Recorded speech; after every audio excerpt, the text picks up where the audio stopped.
आतापर्यंत मी मुलगा राहिलोय आणि मुलं मला माहिती कसे त्रास देतात आई वडिलांना. मी माझ्या आई वडिलांना देतोय तसं आहे.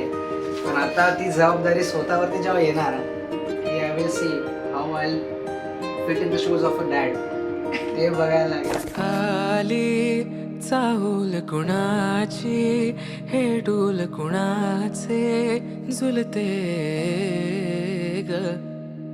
आले पाऊल कुणाचे, ही भूल कुणाची अनाहुत ग.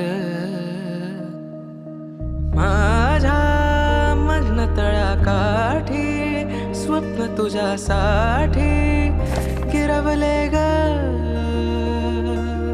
आली चाहूल कुणाची, हे डोल कुणाचे झुलते